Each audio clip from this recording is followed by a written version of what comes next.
Good morning students. आज हम लोग हमारी जो अंधे की सीरीज मैथमेटिक्स के ऊपर है उसके अंदर हम लोग लेके आ रहे हैं हमारा एपिसोड नंबर 5 जो है। और एपिसोड नंबर जो 5 है हमें बताएगा कंटिन्यूटी के बारे में। एपिसोड नंबर 5 जो हमारा है वो हमें बताने वाला है एपिसोड नंबर 5 कंटिन्यूटी और डिफरेंशिएबिलिटी के ऊपर लेके आ रहे हैं हम लोग। और बहुत ही शॉर्ट में करेंगे इन चीज़ों को बेटा, कंटिन्यूटी। बाकी आप अपनी जो प्रैक्टिस है वो आप करते रहें।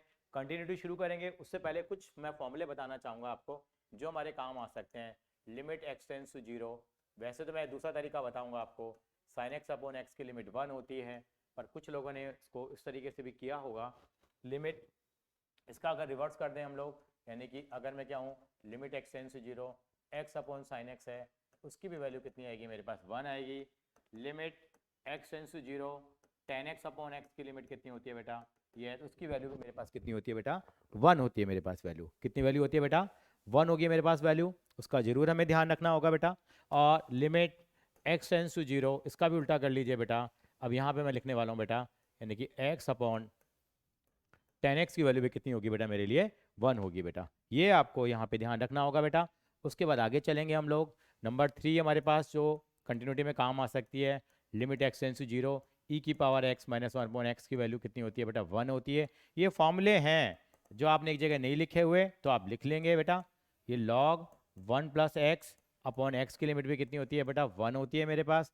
Number 5, limit x tends to zero a की power x minus 1 upon x की वैल्यू कितनी होती है बेटा, यस, इसकी वैल्यू लॉग ए होती है। और last but not the least जो हम छोटे मोटे सवालों में यूज़ करते हैं, यानी कि limit x tends to zero, और ये होता है एक्स की पावर एन माइनस ए की power n upon x minus a, इसका होता है एन ई की पावर एन माइनस 1। तो ये हम लोग एक्च में फॉर्मूला यूज करेंगे लिमिट का, ये भी आपको बताएं। नंबर 7, और ये मेथड नहीं है, ये 7 एक फैक्टराइजेशन मेथड होता है। अगर लिमिट नहीं निकल रही हो तो क्या कर लेंगे, फैक्टराइजेशन कर लेंगे। ये आपको मालूम है कि फैक्टराइजेशन हम कैसे करते हैं, उस पर ध्यान देंगे। नंबर 8 होता है रैशनलाइजेशन।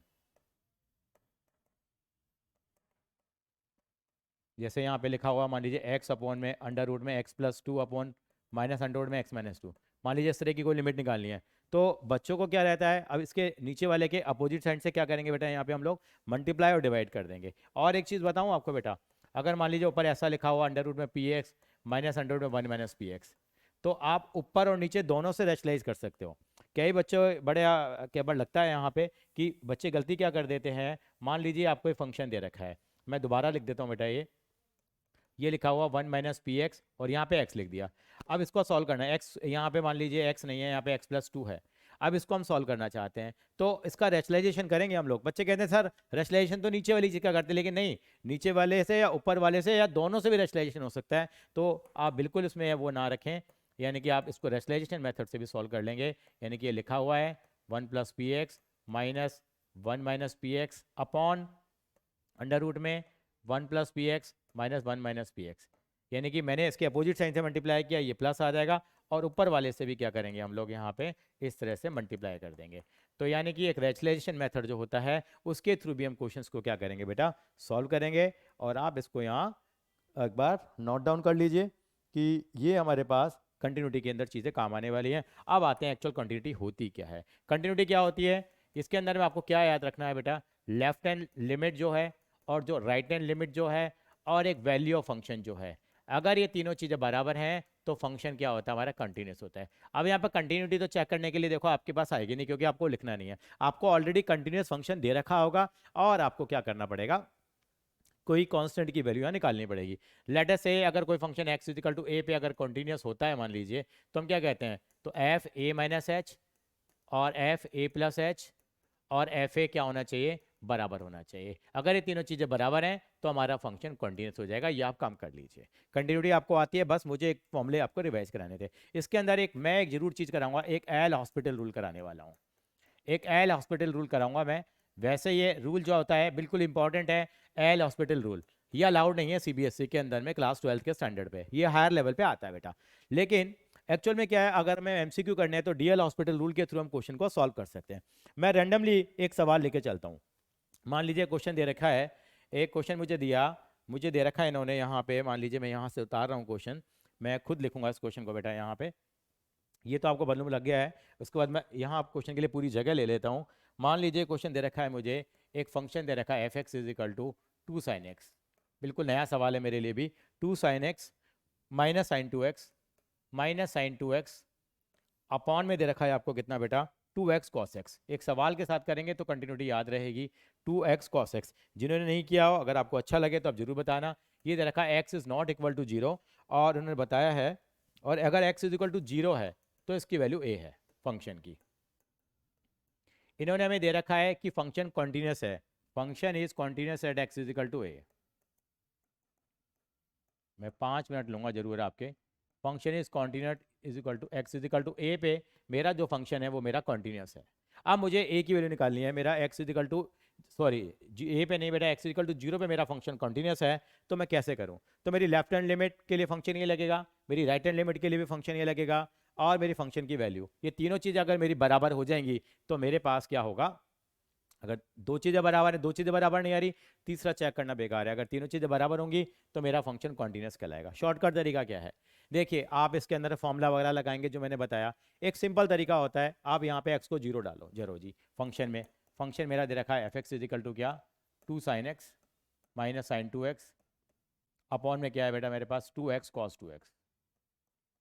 मेरा साइन 0 कितना हो जाएगा बेटा, 0।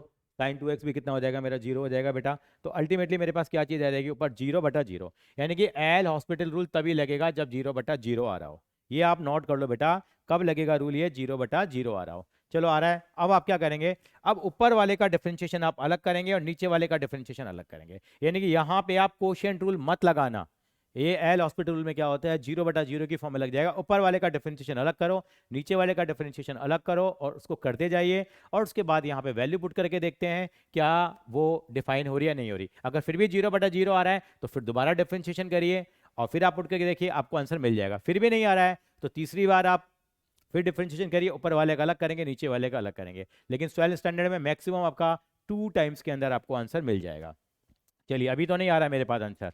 मैंने डिफरेंशिएशन किया 2 sin x का, ये आ गया 2 cos x minus sine 2x का 2 sin x cos x हो गया। चलिए जी, यहाँ पे करेंगे, 2 तो कांस्टेंट हो गया, x cos 2x आ गया मेरे पास, तो यहाँ मैं प्रोडक्ट रूल लगाऊंगा। और ये x cos 2x नहीं है, मैं ठीक करना चाहूँगा। यहाँ पे क्या है बेटा, ये खाली ये cos x है। तो यहाँ क्वेश्चन को भी ध्यान से, जब आपको एक्स्ट्रा शीट मिलेंगी तो आप ध्यान रखेंगे। मैथ्स में हो सकता है आपको एक पेज देंगे पीछे ब्लैंक, दूसरा पेज देंगे ब्लैंक, या हो सकता है आपको पूरा पेपर देने के बाद कुछ 3-4 आपको एक्स्ट्रा शीट दे दी जाए, जैसे भी आपकी रिक्वायरमेंट होगी। एक्स को रखा बेटे cos x का minus sine x, cos x को रख दिया, x का 1 आ गया मेरे पास, ये आ गया। अब देखते हैं वैल्यू पुट करके, 0 क्या यहाँ पुट करा, cos 0 1 हो जाएगा, ये ऊपर 2 आ गया यहाँ पे। अब वैल्यू डिफाइन हो रही है, देखिए कैसे। अब मैंने यहाँ पे x को 0 पुट किया, पुट कर दो x इजिकल टू 0। देखिए x इजिकल टू 0 पुट करने पे क्या आता है, 2 इंटू 0, cos 0 1 होता है, ये 2 आ जाएगा, माइनस ये सारा 0 ही हो जाएगा, अपॉन में कितना है, ये यहाँ 2 दे रखा है, 0 डालेंगे तो ये 0 हो जाएगा, cos 0 1 आ जाएगा, तो ये 1 आ गया हमारे पास। ये आ गया 2/2, इसका मतलब 1 आ गया। अब 1 है, इसका मतलब मेरी a की वैल्यू कितनी आ जाएगी, मेरी a की वैल्यू मेरे पास यहाँ पे 1 आ जाएगी। मैं भी इसका आंसर चेक कर लेता हूँ एक बार ज़रा, क्या आ रहा है इसका।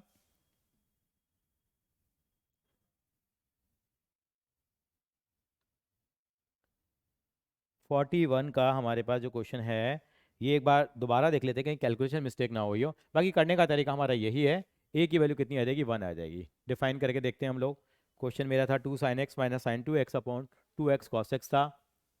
2 sin x साइन 2x का हमने डिफ्रेंशिएशन करा, पावर आगे आ जाएगी, सॉरी साइन 2x का cos 2x। देखिए यहाँ छोटी सी हमारी गलती हुई है, देखिए मैं ठीक कर लेता हूँ। देखो, ये गलतियाँ हमसे एग्जाम में भी हो सकती हैं, ये गलतियाँ हमें अवॉइड करनी है। क्या गलती हुई है हमसे बेटा, यहाँ हमसे गलती हुई है कि साइन 2x का डिफरेंशिएशन हमने क्या कर दिया, मैंने तो फॉर्मूला लगा दिया 2 sin x cos x continuity में। तो यहाँ से मैं इसका ट्रैक चेंज करता हूँ बेटा, और यहाँ चेक करने के बाद क्या करते हैं, यहाँ पे हम चलते हैं बेटा, और ये क्या आने वाला है देखिए। यहाँ मैंने डिफरेंशिएशन करा है इसका, अभी मैं इसको कट कर रहा हूँ बेटा। यहाँ पे मैंने 1 मिनट के लिए इसको कट कर दिया। यहाँ करा मैंने, कितना डिफरेंशिएशन आ गया इसका, 2। इंक हम एक बार चेंज करेंगे जरूर बेटा, यहाँ पे ये आ जाएगा 2, कितना आ जाएगा, 2 cos x minus sine 2x का करेंगे, साइन 2x का कितना हो जाएगा बेटा, cos 2x, और 2x का कितना हो जाएगा बेटा, 2 हो जाएगा मेरे पास। ठीक है, अपॉन में क्या हो जाएगा बेटा, 2, और ये करेंगे एक्स कॉस एक्स का करेंगे, एक्स को रखेंगे कॉस एक्स का, माइनस साइन एक्स हो गया, और फिर हमने कॉस एक्स को रखा, एक्स का मेरा 1 आ गया बेटा। ठीक है जी। अब मैं इसको सॉल्व कर लेता हूँ, 2 पर से कॉमन भी ले लेते हैं हम लोग, चलिए 2 पर से कॉमन लेंगे, ऊपर रह जाएगा कितना, कॉस एक्स माइनस में कॉस 2x अपॉन में कितना, माइनस का x sine x plus cos x, ये मेरा कितना आ गया, ये 2/2 आ गया, ये कट गया। अब मैंने यहाँ पे पुट करके देखा जरा वैल्यू कितनी आ रही है, कॉस 0 1, ये 1 - 1 0, तो 0 बटा में कितना आ गया, 1 आ गया, 0 आ गया। इसका मतलब ए की वैल्यू कितनी आएगी मेरी, 0 आ जाएगी। देखिए जरा सी हमारी गलती हो गई, लेकिन this is the DL hospital rule.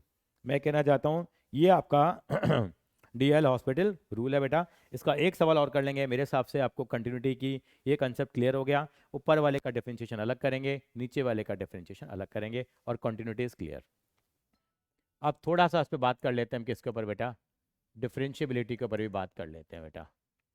Differentiability क्या चीज़ होती है, डिफरेंशिएबिलिटी के ऊपर चलते हैं हम लोग। डिफरेंशिएबिलिटी में क्या होता है, आपका लेफ्ट हैंड डेरिवेटिव किसके बराबर होना चाहिए बेटा, यस राइट हैंड डेरिवेटिव के बराबर होना चाहिए। अगर ये बराबर है तो निकालनी, इसमें भी लिमिट है। आपका लेफ्ट हैंड डेरिवेटिव क्या होता है बेटा, ये होता है limit x tends to a, ठीक है, f x minus f a upon x minus a, ये फॉर्मूला लगाएंगे। और राइट हैंड डेरिवेटिव में भी क्या लगाएंगे बेटा, यही फॉर्मूला लगाएंगे हम लोग, limit x tends to a plus क्या हो जाएगा, f x minus f a upon क्या हो जाएगा बेटा, x माइनस ए। सेम ही फॉर्मूला लगेगा। अगर मेरा लेफ्ट हैंड डेरिवेटिव जो है अगर मेरे राइट हैंड डेरिवेटिव के बराबर है तो मैं कह दूंगा मेरा फंक्शन क्या है, डिफरेंशिएबल है। मेरा फंक्शन डिफरेंशिएबल है, ये हमारा डिफरेंशिएबिलिटी का कंसेप्ट है। अब मेरे पास क्या चीज़ आती है, मेरे पास बेटा यहाँ है, बहुत बड़ी वीडियो नहीं बनानी, फिर से बताऊंगा मैं आपको कि यहाँ मुझे क्या करना है बेटा, कि यहाँ पे आपको यही देखना है, अगर कोई फंक्शन हमारा डिफरेंशिएबल है तो 100% कॉन्टीन्यूस भी होगा। ये ध्यान रख लेंगे, इंपॉर्टेंट बात बता रहा हूँ। अगर कोई फंक्शन कॉन्टीन्यूस है तो जरूरी नहीं है कि वो डिफरेंशिएबल भी हो। एक थ्योरी सी थ्योरम थी, वो आप उस तरीके से देख सकते हैं। तो यहाँ पे मेरे हिसाब से यही चीज़ आपके लिए सफिशेंट थी। एक छोटी चीज़ यहाँ ऐड करना चाहूँगा जाते जाते, एक होता है ग्रेटेस्ट इंटीजर फंक्शन। फिर भी अगर आपकी कोई रिक्वायरमेंट हो तो आप जरूर बताना, ग्रेटेस्ट इंटीजर फंक्शन जिसको बोलता हूँ मैं स्वर्ग की सीढ़ियाँ, ये मेरे पास ऐसा होता है बेटा, ये होता है हमारे पास, इसकी वैल्यू होती है लेस देन और equal to x, less than और इक्वल टू एक्स, ये इसकी वैल्यू होती है। इसका मतलब 1.1 है तो इसकी वैल्यू 1 आएगी, 1.99 है तो वैल्यू 1 आएगी, अगर इसकी वैल्यू यहाँ पे 2 है तो 2 आ जाएगी, और माइनस का 2.1 है तो छोटी वैल्यू आएगी -3 आएगी। इसका जो ग्राफ बनता है वो इस तरीके से बनता है, जिसको हम क्या बोलते हैं बेटा, स्वर्ग की सीढ़ियाँ बोल देते हैं। यानी कि आपको ऊपर जाया जाना है, ऊपर जाया जाना है, ऊपर जाया जाना है। तो ये ग्रेटेस्ट इंटीजर फंक्शन है, वो आप इस तरह से डिफाइन करेंगे, एक क्वेश्चन के अंदर में पूछा जा सकता है। ये आपका डिफरेंशिएबिलिटी का कंसेप्ट था, जो कि आपको क्वेश्चंस के अंदर क्या करना होगा बेटा, फॉलो करना पड़ेगा। अगर आप चाहते हैं डिफरेंशिएबिलिटी का क्वेश्चन भी आप करवाना चाहते हैं तो मैं, अगर आप कहेंगे तो ही मैं कराऊंगा बेटा, इट्स फाइन। तो अगली वीडियो में आएंगे हम लोग, नेक्स्ट एपिसोड लेके आएंगे हम लोग। वो एपिसोड नंबर होगा हमारा, देखिए, पहला रिलेशन फंक्शन का हो गया, दूसरा हमारा इन्वर्स को, तीसरा डिटर्मिनेंट्स, चौथा डेरिवेटिव, पांचवा कंटिन्यूटी हो गया, छठा एपिसोड लेके आएंगे एओडी के ऊपर, और सातवां एपिसोड लेके आएंगे हम एलपीबी के ऊपर, और अल्टीमेटली हमारा काम खत्म हो जाएगा। थैंक यू बेटा।